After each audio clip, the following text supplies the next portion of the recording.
अपने अपने संगठन के अहदेदारों को हाँ जी इकट्ठा होकर के भाई, एक बार सारे ध्यान से बात सुन लो, इसमें कुछ बातें भी सुनने को मिलेगी आपको। भारतीय जनता पार्टी की ताकत हासिल भाई सबसे पहले तो आप सबको वंदे मातरम, इनकलाब जिंदाबाद जिंदाबाद जिंदाबाद। करके लड़ेंगे।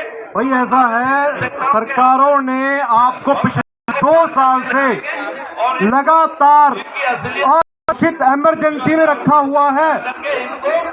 लगातार आपके ऊपर मार्च 2020 से आपदा प्रबंधन का नियम लगा रखा है, जिसको कहते हैं डिजास्टर मैनेजमेंट एक्ट, जिसके पीछे कोई एविडेंस नहीं है सरकार के पास। लगातार आप लोगों को मूर्ख बना रहे हैं।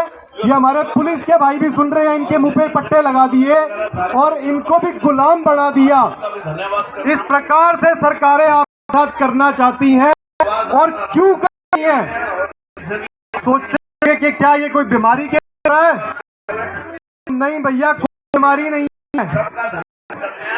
किसान आंदोलन जो है 1 साल से ऊपर चला, एक सिंगल किसान इस बीमारी से नहीं मरा, एक सिंगल। फिर भी ये आपको लगातार मूर्ख बना रहे हैं। क्यों? इन्होंने एक शब्द निकाला, तालाबंदी। भाई मैं आपसे पूछना चाहूंगा कि एक शेर जो होता है जंगल के अंदर, उसको जब लाके पिंजरे में ट्रेन करना है तो वो कैसे ट्रेन करते हैं? उसको लाते हैं, एक पिंजरे में रखते हैं, फिर उसको भूखा रखते हैं। कई दिन तक भूखा रखने के बाद जब शेर का शरीर जो होता है ढाल हो जाता है, तब उसकी मानसिकता ऐसी होती है कि उसको कोई खाना दे। क्या करता है, एक व्यक्ति आता है, उस शेर को थोड़ी सी मांस का टुकड़ा फेंक देता है। उसके बाद वो शेर जो है धीरे धीरे उस व्यक्ति का मुरीद हो जाता है और उस व्यक्ति को सोचता है कि ये मेरा सर्वे सर्वा है, यही मेरा मालिक है, और वो उसकी बात मानना शुरू कर देता है। यही आपके साथ हुआ, क्योंकि इन लोगों के पास, मैं आपसे पूछना चाहूंगा, क्या 135 करोड़ की जनसंख्या जो हमारी है, क्या उनको जेलों में डालने के लिए, उनकी साइकोलॉजिकल प्रोग्रामिंग करने के लिए क्या इतनी जेल्स हैं क्या हमारे पास देश के अंदर? क्या इतने डिटेंशन सेंटर हैं क्या? इसीलिए इन लोगों ने ये लॉकडाउन शब्द याद किया और आपको आप ही के अंदर बंद कर,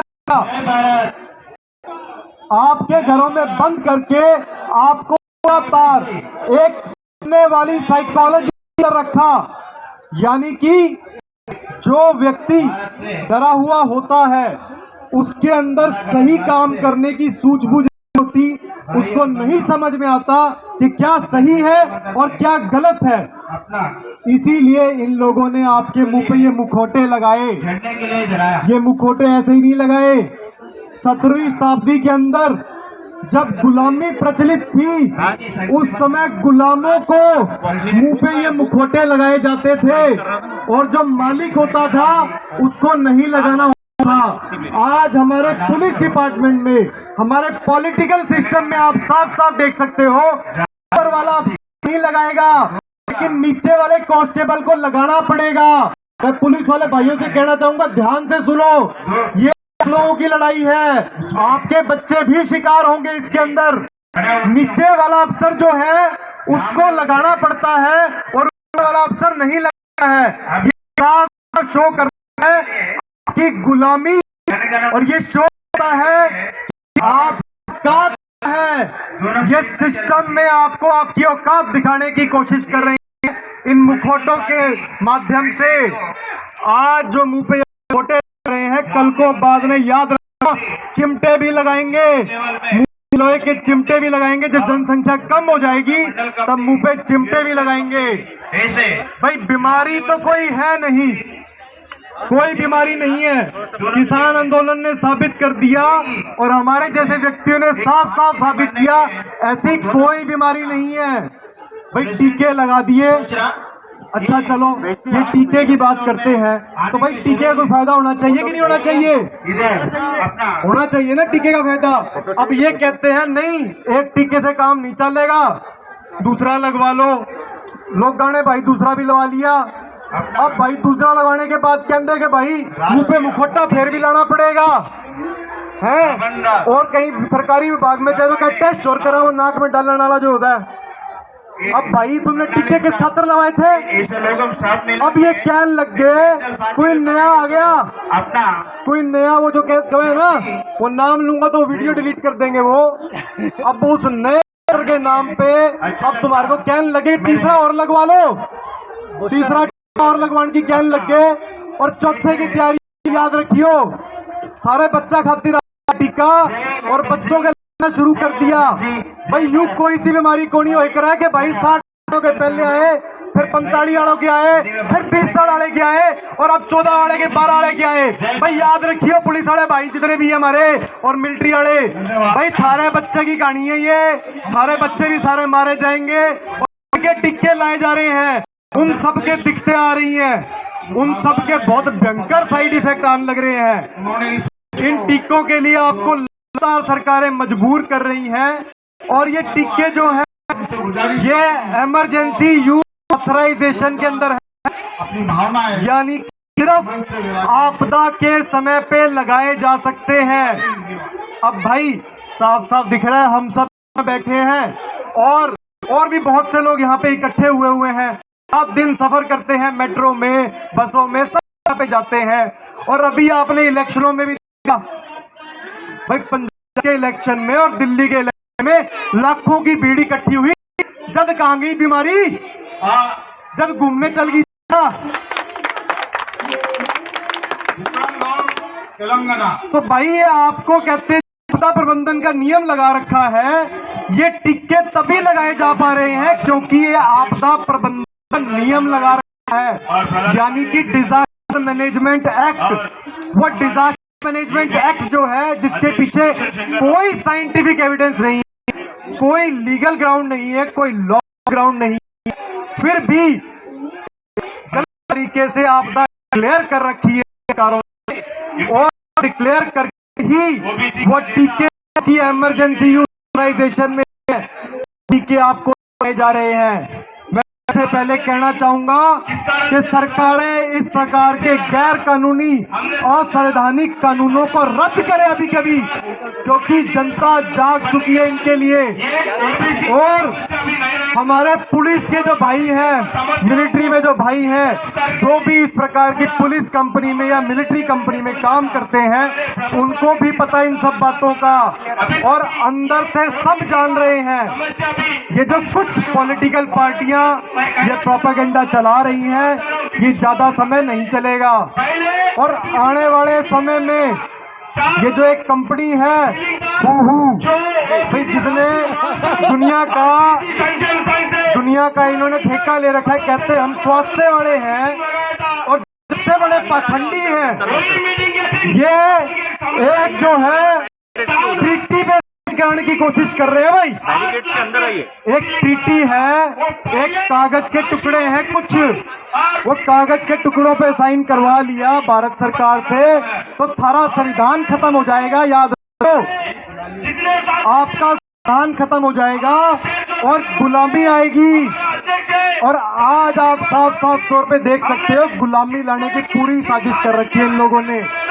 भाई जो हमारे वकील साथी बोल रहे प्रसून जी, इन्होंने कहा कि आप कंपनसेशन के लिए अप्लाई करो।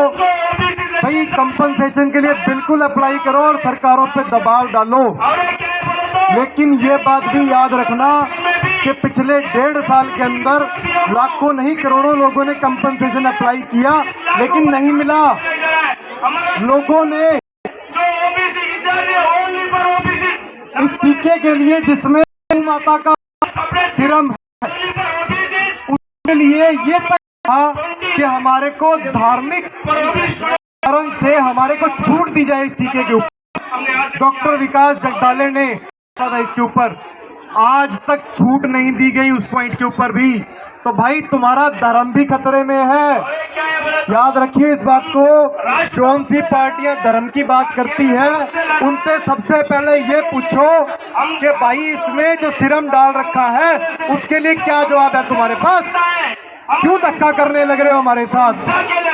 एक तरफ मैं तुम्हारे से ये पूछना चाहूंगा कि जो एक जानवर होता है बड़ा सा, एक बड़ा सा जानवर दिख रहा है काले रंग का, जिसके दिखाने वाले दांत होते हैं, दिखाने वाले होते हैं, क्या बोलते हैं जानवर को?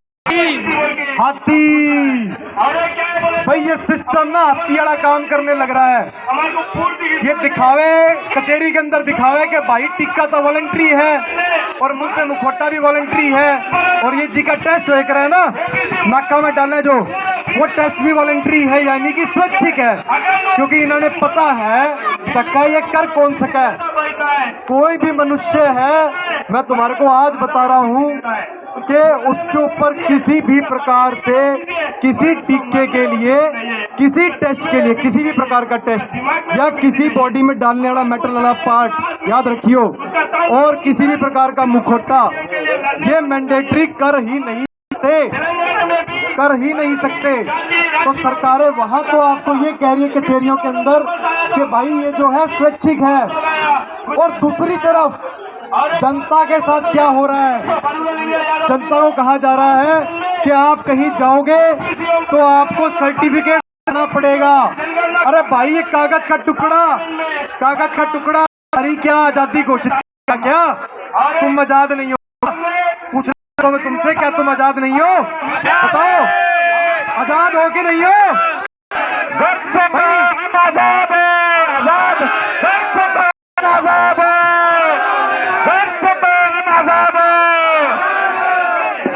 भाई आजाद आदमी को ना किसी कागज के टुकड़े की तो नहीं आजादी घोषित करने के लिए।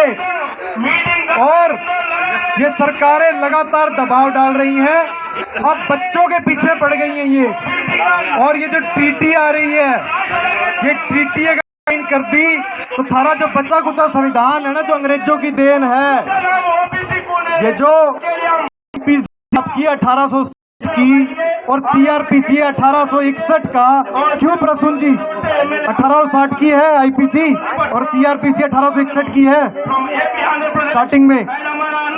तो भाई ये सीआरपीसी और आईपीसी 1860 और 61 में कौन राज करता था आपके ऊपर? अंग्रेज। भाई हमारी सत्ता तो कौन थी? ठीक है, तो भाई ये कानून क्या आपको लगता है आपको हिला देंगे? तो भाई ये सरकारें अब आपको कचहरियों के अंदर भी जली रही हैं, कचहरियों के अंदर, जहां इन्होंने एक बार कहा कि नहीं ये टीका जो है स्वैच्छिक है, और बाद में कचहरियों में इन्होंने ये कहना शुरू कर दिया कि आप अपनी जान तो दे सकते हो लेकिन दूसरे को इन्फेक्ट नहीं कर सकते। ये इस प्रकार से आपको उलझाने की और बरगलाने की कोशिश कर रहे हैं।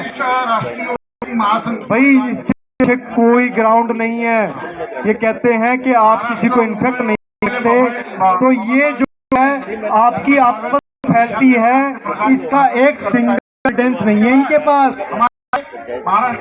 और जो अगर था भाई आगे घूम लिया, ये एयर नहीं हो सकता, हवा में ही आ लिया तो फिर खत्म होगी सारी बातें। तो फिर ये आपको मूर्ख क्यों बना रहे हैं? ये आप लगातार जो है साइकोलॉजिकल प्रोग्राम कर रहे हैं, मुंह पे खोटा लगा के आपकी साइकोलॉजिकल प्रोग्रामिंग होगी कि आपने बोलना नहीं है। जब मुंह पे खोटा लगा होगा, लगातार आपको आदत आएगी इस चीज की कि आपने बोलना कम है और आपने सुनना ज्यादा है। यानी कि गुलाम जो होता है वो बोलता नहीं है, वो सुनता है। जैसे कि हमारे पुलिस वाले भाई बन रहे हैं इस समय पे, ये जो CISF वाले हैं कंपनी वाले, इनको भी समझ में आ रही होगी सारी बातें कि ये सारा तमाशा है। ये पूरे के पूरे तमाशे के अंदर आपको गुलाम बनाना चाहते हैं लगातार, और पूरे सिस्टम को आपको बताना होगा कि हम सच्चाई जान चुके हैं। अभी ये आपको लगातार रशिया और यूक्रेन की लड़ाई के नाम पे डरा रहे हैं। याद रखना, ये डरा के हमेशा आपके ऊपर राज करते हैं, और डरा हुआ व्यक्ति जो होता है उसमें सही सूझबूझ नहीं होती कि वो सही निर्णय ले सके, फिर वो गुलामों की तरह हर बात को मानना शुरू करता है, यानी कि कंप्लायंस शुरू करता है। वो कंप्लायंस आपकी जो है खोद रहा है, एक तरीके से वो कंप्लायंस को है पिंजरे का शेर बना रहा है। वो आपको खुले शेर से, एक मनन करने वाले मनुष्य से आपको एक पिंजरे में रखे हुए व्यक्ति जैसा बना रहा है। क्योंकि अगर आपका मनोवैज्ञानिक स्तर पे अगर आप किसी पिंजरे में हो, तो अगर आप शारीरिक रूप से हो नहीं हो, उससे कोई फर्क नहीं पड़ता। ये आपको लगातार उसमें डाल रहे हैं। अभी जो इन्होंने रशिया यूक्रेन की लड़ाई के नाम से आपको डरा रहे हैं, आपको याद रखना है, ये आपको इस प्रकार के साइकोलॉजिकल ऑपरेशन में बार बार डालेंगे। और जितनी भी इस प्रकार की लड़ाइयाँ दिखाई जाती हैं, इसमें मैक्सिमम प्रोपेगेंडा होता है। इन सब का मोटिव एक होता है कि आप सबके ऊपर रिस्ट्रिक्शन लगाना। आप ये समझ रहे हैं कि रशिया और यूक्रेन के बीच में लड़ाई हो गई, आपको सिर्फ दिख रहा है। अरे मुझे तो ये भी दिख रहा है कि नो फ्लाई जोन घोषित कर दिया इन्होंने, नो फ्लाई जोन। आप लोग उसकी गहराई में देखने की कोशिश करो। ये आप लोग को चाशनी में लपेट के जो चीज दिखा रहे हैं, उसके पीछे आपसे करवाना क्या चाहते हैं। अभी आपको ये बोल रहे हैं कि रशिया ने कोई साइबर अटैक किया और यूक्रेन के अंदर जो है वहाँ के न्यूज चैनल्स के ऊपर इस प्रकार की न्यूज दिखाई गई, जहाँ पे जेलेंस्की का एक जो आपका डीप फेक टेक्नोलॉजी है, ऐसा कुछ दिखाया गया कि वो कहीं और है और वो कुछ और बातें बोल रहा है। इस प्रकार की बातें बता भी वो अपना मोटिव पूरा कर रहे हैं, याद रखना। क्योंकि इन लोगों ने साइबर पैंडेमिक लाना है और इन लोगों ने इंटरनेट सेंसरशिप लानी है, इंटरनेट पासपोर्ट लाना है। मतलब कि आपको इंटरनेट चलाने के लिए आपको लॉगिन आईडी पासवर्ड लगाना पड़ेगा और आपकी आइडेंटिफिकेशन होगी, उसके बाद आप इंटरनेट चला पाओगे। इस प्रकार से ये बातें करके कि रशिया ने वहाँ पे जो है साइबर अटैक किया और वहाँ पे कुछ नहीं दिखाई, और यूक्रेन के आपको ये कहेंगे कि भारत को और ज़्यादा सेंसरिंग की ज़रूरत है, सेंसर और ज़्यादा सेंसर करेंगे। जैसे कि डगडगो ने शुरू कर दिया, जो कि पहले सिक्योर था, वो डगडग बिक गया और जो करता है वो आप सबको पहले से ही पता है। तो ये आपकी लगातार इंटरनेट सेंसर करेंगे, टेलीग्राम को भी सेंसर करने की तैयारी कर रहे हैं, ये लोग दबाव डाल रहे हैं, ब्राजील के अंदर शुरू कर रहे हैं इस चीज़ की कार्रवाई।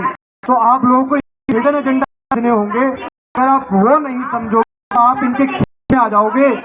और ये जो मीडिया शब्द है ना, इसके अंदर जो मेन वाले है, जो कुछ बिखरे हैं, वो क्यों नहीं कवर कर रहे आपको इन बातों को, उसको आपको जानना होगा। उसके पीछे हिब्रू लैंग्वेज के अंदर इसका शब्द का क्या मायने है, वो भी आप समझिए। ये सब बातें आप समझिए। और ये लड़ाई बहुत लंबी चलेगी, लेकिन आप सब को साथ होके लड़ना होगा, इस हर एक मुद्दे को उठाना होगा। ये लड़ाई सिर्फ एक टीके की नहीं है, ये सिर्फ एक भाग है, हो गया टेस्ट हो गया, ये कुछ भाग है उस लड़ाई के।